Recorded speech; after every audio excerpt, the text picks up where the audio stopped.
Welcome back to another episode of What Are You Made Of with your boy, the unstoppable Mike C-Roc. I'm in the house today with a friend of mine I met on Clubhouse. So glad that I had the opportunity to meet him and listen to him, which you're going to find out here very shortly.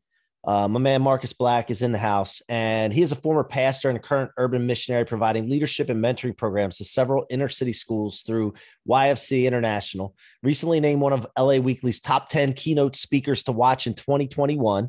He's a best-selling author, traveling speaker, life coach, host of the Vitalize Podcast, and co-pilot of the Embrace Your Ambition Traveling Breakthrough Experience. Marcus, welcome to the What Are You Made Of podcast. Yo, what up, family? What's good? It's so good to see you, man, my brother, my friend. Listen, guys, if you can't tell already, this is going to be a good one and a high energy one. I'm just grateful, thankful, blessed to be connected to a world changer like you, man, C-Roc. I've been looking at you and the work that you're doing in the world is so relevant and it's so needed and it's so putting you right into where you need to be. So I'm grateful to be here, connected with you and your incredible community. Let's go. Thank you, my man. Right back at you. And, I have to pick it up. I don't have guests that often that can keep up with me energy wise, but you are definitely up for the challenge.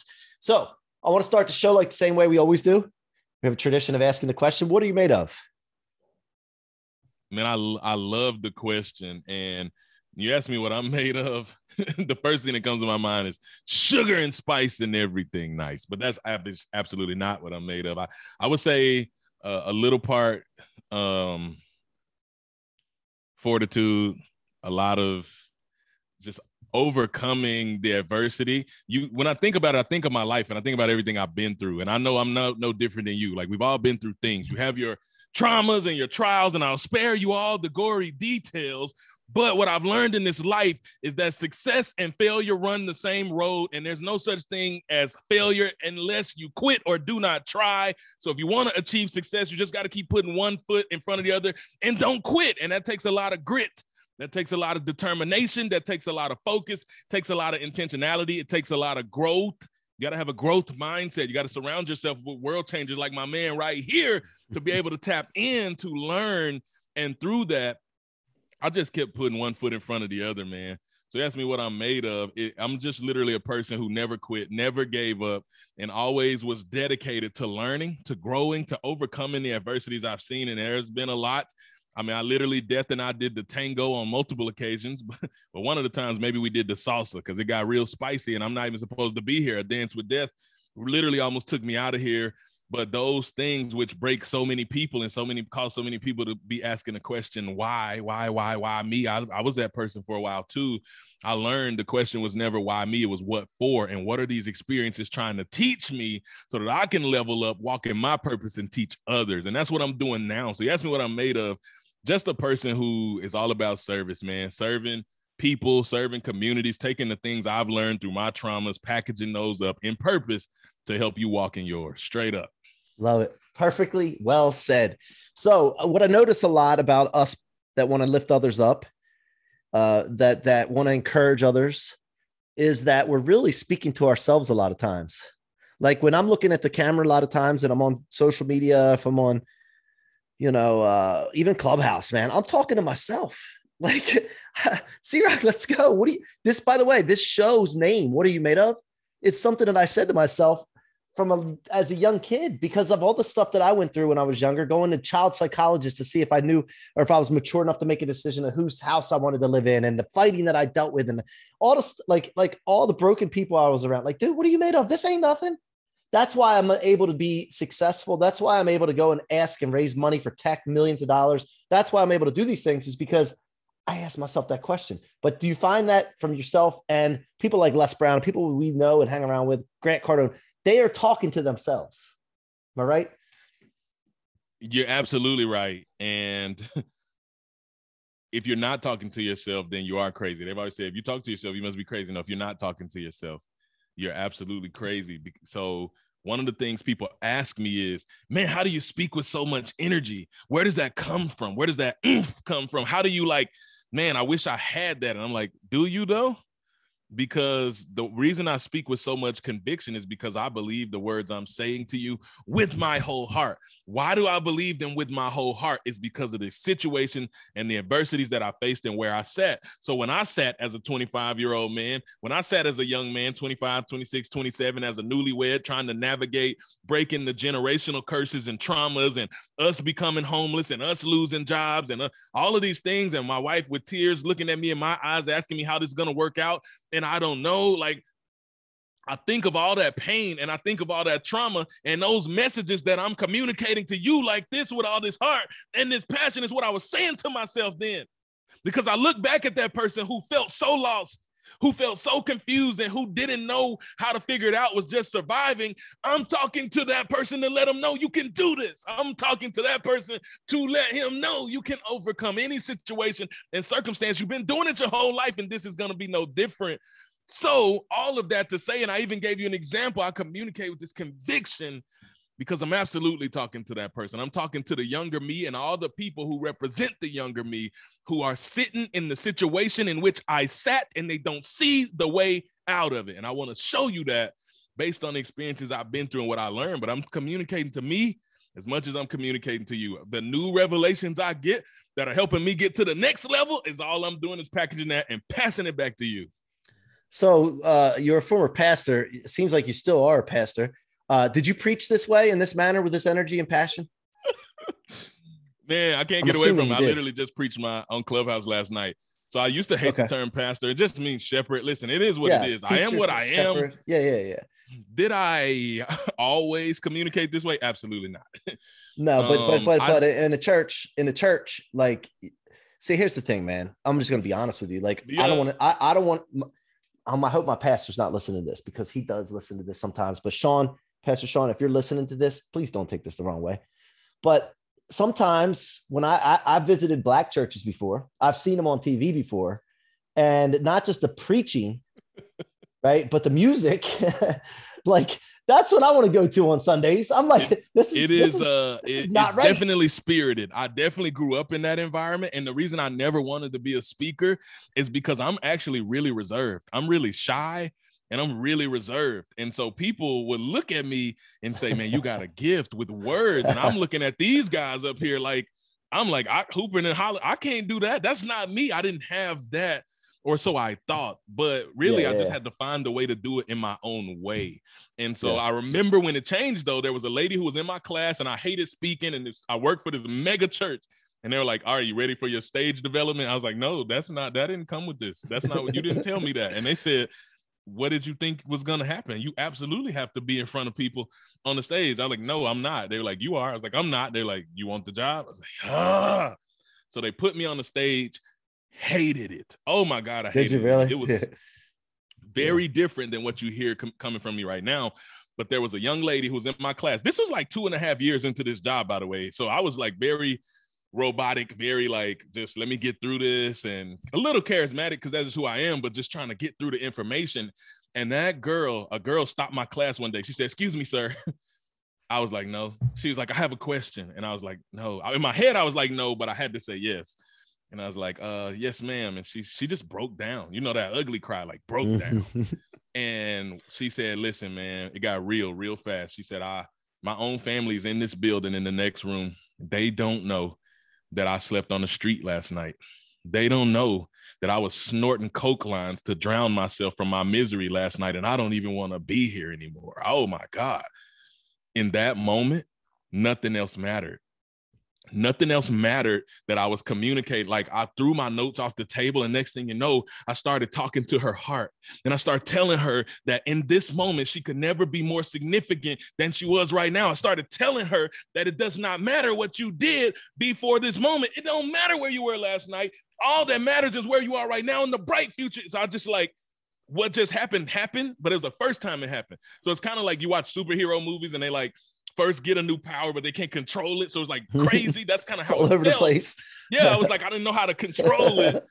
But I noticed something, a dot connected for me that day. We went on to help her really serve that young lady. And that's when the dots connected for me. This ain't about you, bro. Yeah, When that's you, it. as a communicator, this isn't about you. This is bigger than you. And every single time we get an opportunity to do what we're doing right now, somebody sits in that seat at the edge of their rope, ready to throw in the towel. And something we say might be the difference maker, and them holding on a little bit longer until their breakthrough comes. And it's never gone back.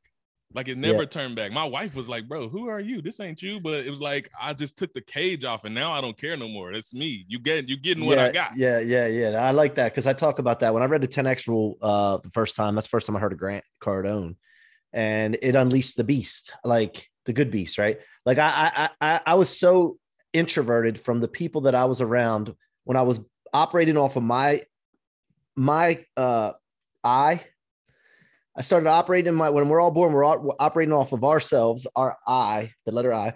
And then we start getting pounded by people, discouraged by people, and feedback from people. And then we start operating off of their I without even knowing it. And then we start chasing their goals and then operating off of their fears. And we lost ourselves. And so when you just said that, you found yourself, you got validated to be yourself and use your potentials. Your potential skills. And the reason I said that about like us talking to ourselves is because I can see it. You know, I got a team in the mortgage business, and I talk to them pretty much every morning, and I coach and talk to other groups, and I can see it in people's faces sometimes when I'm preaching to them, right? When I'm trying to pass down information to them, data that I've learned that has helped me and other people. I could see it in their faces, and excuse this language for a second, but because I know what they're saying. This motherfucker, like, excuse the language, but he says that I could see it in his face, and he's saying it about me when really they should understand that they're really saying it about themselves, because it's telling more about themselves than me trying to help them. But the first thing they do in their subconscious mind is say that, and then they'll say, well, is he doing that? And then they look and try to find fault in the person that's trying to help them, right? So I always express that to the people, like, look, I'm talking to myself first, then I'm talking to you, you know? So that's why I said that. I love that, man. It's such wisdom, and it just speaks to the leader that you are, because people don't like to be uncomfortable. People don't like accountability. You need it.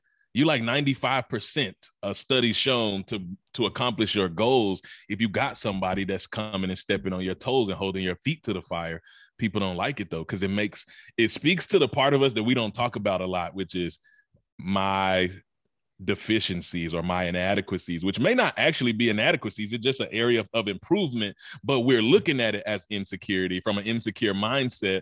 And we're looking at it like, man, he's calling out my deficiencies. I already feel like I'm not good enough to do this. Now he's pointing out the areas that I need to improve. And then they just, like you said, it's not even about you, but all you're doing is saying, hey, when I shifted in this area, A, B, C, and D, it was a game changer, and it's how I leveled up. I want to show you so you don't have to bang your head against the wall the way I did to find yourself. It doesn't have to take you as long. I can accelerate your process if you shore up these gaps, but it's hard for people to accept that if they don't have a growth mindset, or if they're not used to people in their life holding them that level of accountable. Yeah, well, look, I don't really concern myself with the people that aren't ready to hear the message. I'm looking for the ones that are ready and open. And then the ones that I don't really want them around me until they're ready. So that's a good tool to use, not get offended by it, that face that they make, or that you could tell, right? Or that they say something. Those people will self-select out of your life for a while until they're ready to come back. So I use that as a tool. And I've understand it. When I was early on, I used to get it used to bother me, right? But I don't worry about that anymore. So Marcus, tell me about growing up, man. Like, where did you come from? What was it like growing up? And like, give me some of the adversities that you dealt with. Let's talk about it. Yeah, man, I was born in Memphis, Tennessee, product of the South, raised in Mississippi. And there's a lot that comes with that in itself. Those of you who will be watching this, you can see me. And in the South, you know, the culture and the history of our country was a little bit tumultuous, a little turbulent. And then my father also is biracial as well. So there's a whole lot that comes with all of that. It means that there was a lot of hatred. It means that we had a lot of difficult experiences. If you don't know much about Mississippi and the Deep South, is actually the poorest state in the union. So there's a level of like poverty and just the fight. Everything was just an intense struggle. And so you got my dad who's dealing with poverty, who's dealing with trying to find the right type of job and not really being a lot of those to go around, who's trying to deal with identity issues of who am I, not being accepted by white people because I'm clearly not fully white. I got some features, but not being accepted by black people because his skin's so fair. So like, because of those identity crisis issues, it caused him to have a hole in his soul, a void. And he tried to fill that void with all the wrong things in his youth. He tried to fill it with alcohol, tried to fill it with gambling. You guys know, everybody has this in your family because I've life been there. is hard. I've been there. You know what I mean? Life is Like hard.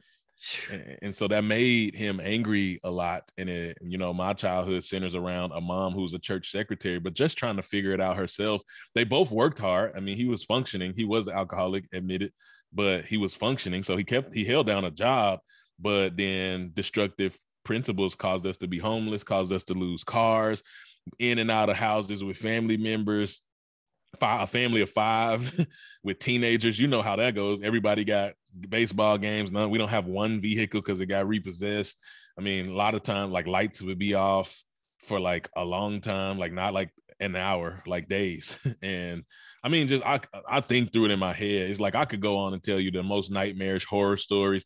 And then in lieu of all of that, I just started feeling like this like fear of like death. And my greatest fear I've learned was always dying before ever living. I thought, man, bro, like I felt like that was death. That season of life was death a lot of times. And my greatest fear was dying without living and like ceasing to exist and not getting to experience the good part of life. And so with that, it just caused me to have these crippling anxiety attacks. I always tell people I got visited by a monster, but I ain't talking about the kind that hide out in closets and under beds, like one that haunts more of us than we like to not acknowledge around the world. And that's anxiety. Started having a crippling anxiety attacks at the age of 9. I remember the first one where it was like I literally got sucked into a vacuum, into a black hole, and I was hyperventilating and I couldn't breathe. And I pictured myself as a 9-year-old kid being buried alive, dirt covering my face, the light leaving my body. And I don't know, man, it just freaked me out. My hair standing up thinking about it. Like I can still feel that, like it just happened. And I wish I could tell you that was the last time it ever happened. But currently that was a recurring nightmare that will haunt me for years and years and years to come. Oh, it took so much to learn how to overcome that crippling anxiety that rocked me. And so I'm giving you guys the Cliff's Notes version because this is a whole crazy story in itself. So I'm struggling with this debilitating anxiety, 9, 10, 11, 12, 13, all the way up. I get to age 18 and I'm finally starting to find myself a little bit. I'm playing football. I'm actually excelling at it. I got some scholarship offers. I got some opportunities to really go create a life doing something I love, like in athletics and escape. This was my escape. This is how I channel my aggression and my anger. And my senior year, while doing something good in the community, a friends of mine and I out, and we were leaving that event and we were headed home. And then we decided to go Dukes of Hazzards, not intentionally. I'm falling asleep. My friend's driving. Next thing you know, I hear boom. It was like the loudest explosion I ever heard in my life. When I heard this explosion, I opened my eyes. When you're driving in a car, that's not a sound you ever want to hear. No. So I hear that sound. I asked my friend what's happening. He doesn't know. He's just like trying to hold on. Next thing you know, he's grabbing the wheel, just squeezing tight as he can. The car is fishtailing in and out. Then we fly off the highway. It's legit, Dukes of Hazzards. We are flying 75 miles per hour, nearing a bridge in an elevated median. So we're going down into this like huge ditch, and the car is spinning in the air. Glass is smacking me in the face. Trees are smacking me in the face. My head is banging back and forth against the walls, like the fastest, slowest moment of my life before, boom, we hit a massive tree. And I sat there in the aftermath, car smoking, gas smell everywhere, afraid to open my eyes. Because in that moment, what I didn't tell you is because of my crippling anxiety and my extreme fear of death, I was the safest kid. I don't want to go ride the bike. I don't want to go to the lake. I don't want to get in the pool. I don't want to do nothing. I'm not living. I ain't riding no roller coaster. I'm not getting on no theme. I'm not doing none of that. Mm-hmm. And in this moment, it hit me, the startling revelation. You are about to die without having ever lived. Your greatest nightmare has now come to pass. It's here. Spoiler alert, you listening to the sound of my voice, which means that was not the end of my journey, but what that was a wake-up call. That was the moment it shifted in my mind that life is short and there's so much that we cannot control, and I was already dead.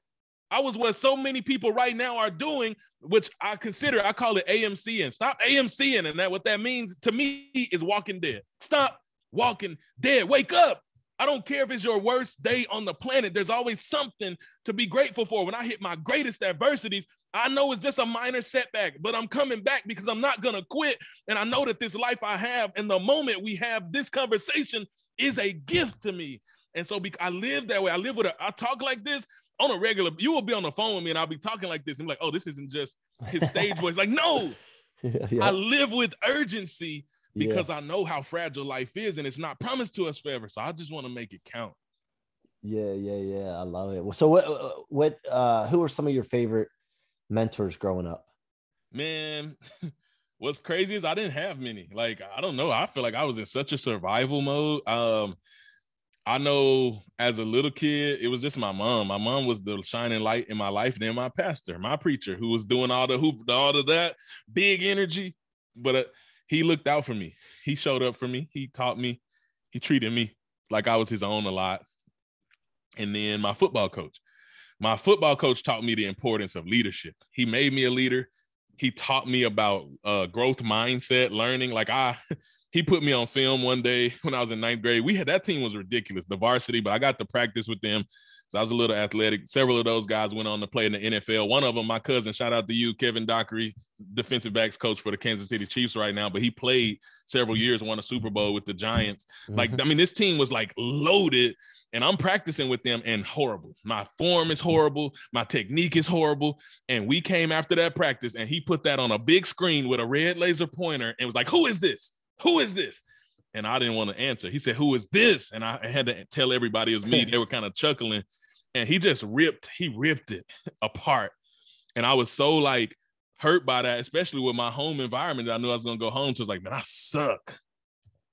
But when that practice was over, before I went and got in my car, when everybody left, he said, hey, I need you. He pulled me in his office. He said, you know why I did that? I said, no. He said, because you got more. You got potential, and I'm going to show you how to do it.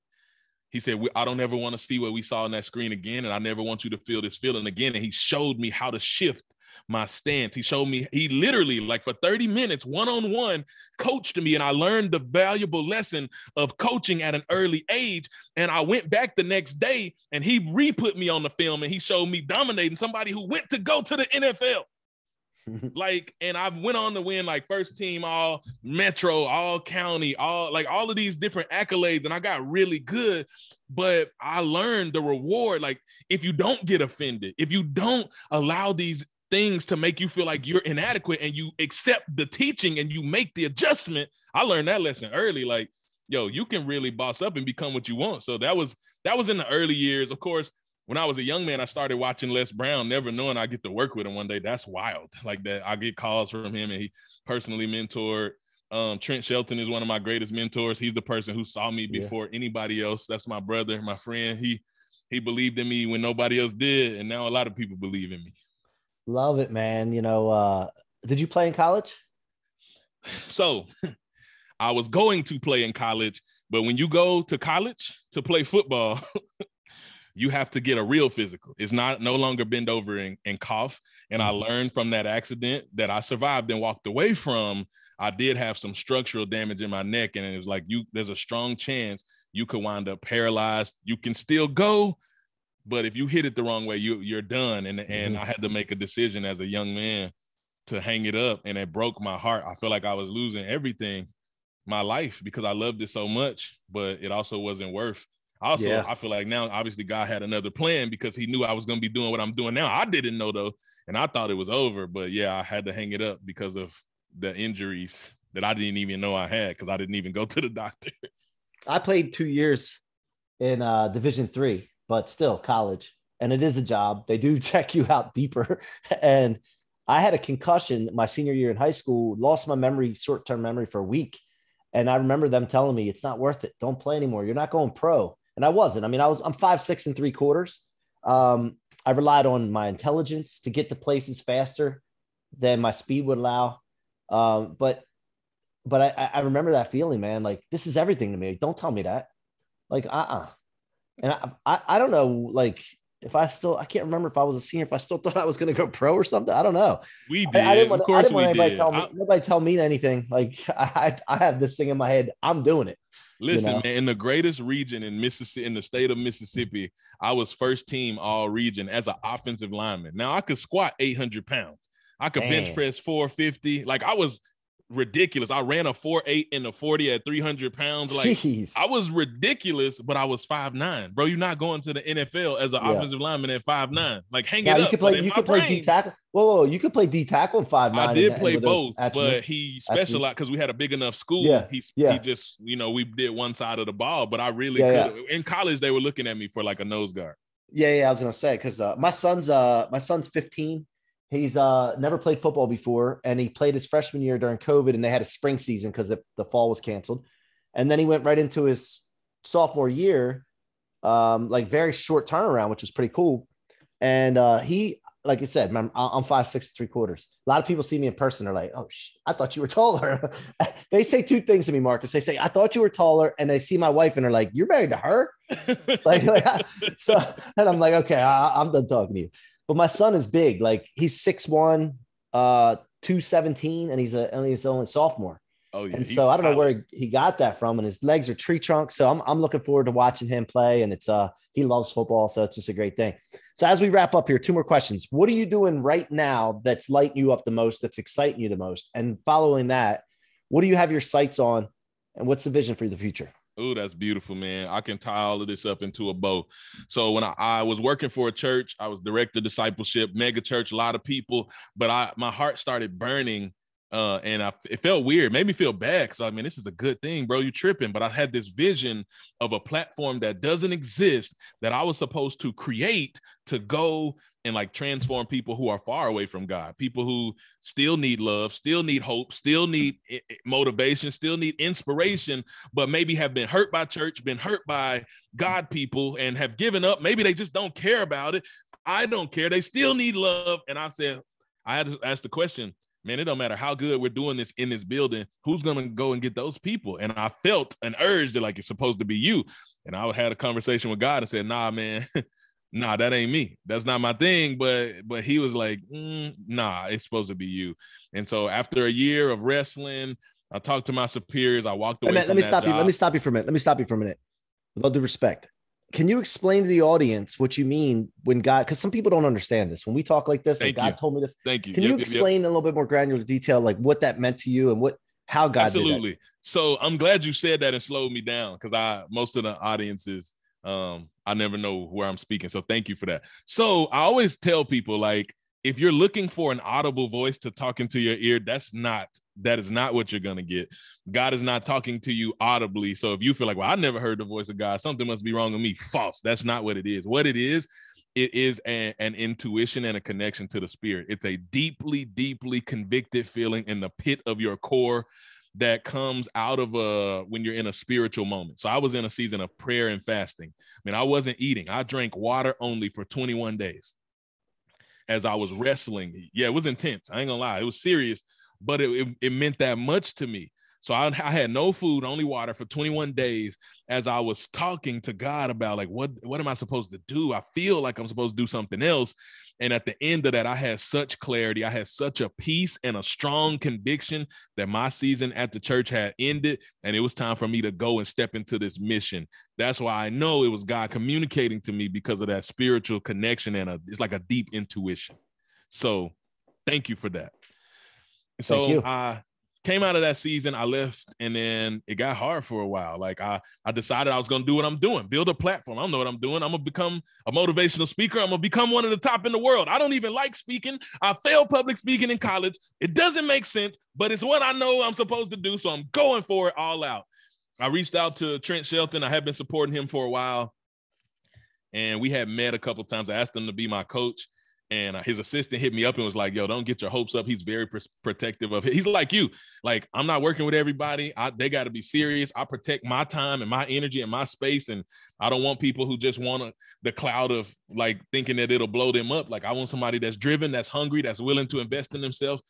And so she was like, don't get your hopes up, but I'll run it by him. And he said yes. I mean, he said yes immediately. She's like, dang, I'm like, almost like she was surprised. Like, he said yes. And we connected. He started showing me the blueprint. He literally told me everything to do, and I started doing the work. I told him, I said, bro, you changed my life. He said, no, I didn't. He said, you changed your life. Yeah. You did the work. All I did was showed you the way. You still had to show up, and I ain't do nothing for you. He told me in the beginning, I could open a lot of doors for you, but I'm not, because I robbed you of the joy of knowing you could have did it yourself. You don't need me for that. And I learned. And he's like, I told you. When it started happening, people start asking me to speak all over the world. He was in the background texting, like, you thought I was just gassing? I told you this day was coming, and you just getting started. Like, you about to be it. So that said, the thing that makes my heart sing was knowing that I wasn't crazy for leaving my full-time job, leaving my insurance, leaving my security and my stability of the church. I work for a nonprofit now, which, if you guys don't know, it's very shaky because we depend on donations, and we lost a lot of those during COVID. And we lost a lot of donors. A lot of nonprofits closed their doors. So pay gets cut, all of these type of things, yet I've been sustained. And so all of that's been great. But bringing it full circle, the platform I thought I was supposed to build was something I thought I was supposed to build. I did not know God was going to reveal something to me on literally a divinely aligned mission with another human being that I met on Clubhouse. And it's a lady, Miss Ashley Faye Brandstetter. She was out here doing her thing, building a business, serving, but she had this vision. And this vision was she was doing great. Beautiful family, beautiful home, like money, like business booming, but this feeling in her heart of like wanting more. And everybody around her was like, what's wrong with you? You got everything. And she was like, but I feel like there's so much more in the tank. I feel like there's so much I'm leaving on the side, and everybody made her feel bad for it. But she's like, but what if a generation dared to not run away from ambition, but embrace it? What if you dared to put everything you have on the table and play full out and max out? How much more impact could you make? And why is that bad if your heart is seated in service and making a difference and showing other people the power of embracing their ambition and bossing up and going and transforming lives? And so when I heard that, everything about that made my heart sing, because I'm like, that's what I'm trying to tell people. Wake up. Life is too short for you to leave something in the tank and take your dream to the grave. So then she's like, well, then you doing that and I'm doing this. Why don't we just do it together? And so the heart mission right now, the thing that wakes me up every day and keeps me going, is this now and we didn't even know what it was at first. It was so powerful, but now we learned it is a faith-based personal development mission. Like, it's faith-based personal development. So you got personal development and you got church. It's not church. If you come, you might hear some 4-letter words that make you like, whoa, hold on. It's not church. This is not church, but it's also not full personal development, because we fully believe in incorporating God as an X factor in the faith that comes from like taking big risk and going all in and watching him multiply when you put the gift on the table. So it's like a new thing that doesn't exist. And now it's catching eyeballs, and now it's catching weight, and we're building and leveraging the relationships we have and bringing in some of the best speakers in the world to build these experiences, traveling experiences. We're taking a group of people to Mexico to do a mission trip this fall. We're doing meetups in different cities. We're doing classes, all the things.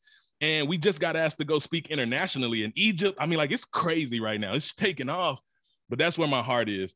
Because I listen and I think about the world, and I think about, so I'm wrapping this up right here. You listening to me and C-Roc talk, you see him, and this man is winning. He crushing business. He's surrounded with people like Grant Cardone. Why?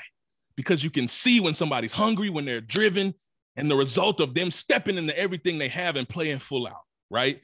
That's why people like Les Brown call me. That's why I have the connections I have. But this ain't about us. We're trying to show you legends are literally ordinary people who made extraordinary choices to go and play full out, right? That's you. And you have the same ability to do everything we've done if you're willing to take the risk, if you're willing to give everything you got to it, and if you're willing to embrace the ambition that's in your heart. Don't run away from that. If you feel like there's more, even though you are successful, then that means there's more. You ain't feeling that for no reason. Somebody's dream is dependent on you showing up fully in yours to unlock theirs. It's about you. This is a call to action for you to get up and do what you're supposed to do. So now you see, like, you brought it out of me talking about this, and that's what I'm building every single day. I had 3 meetings today for Embrace Your Ambition already. And that's what we do. We're building courses and curriculum and connecting with speakers and building out the events and planning the international travel and the international events when COVID will let us be great. But that's what it is, man. And that's what we're doing. So you own that every day and you embrace your ambition and you show up and you play full out and you give everything you got because you can. Straight up. Yeah. Let it breathe, man. Love that, man. Look, hey, so I want to help you guys any way I can. So I'm going to talk to you offline about an idea I have.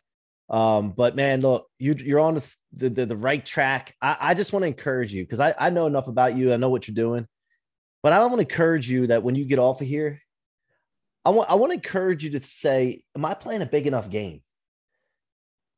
Like you're on a big mission. Don't get me wrong, but I think you even have even more than you're playing right now.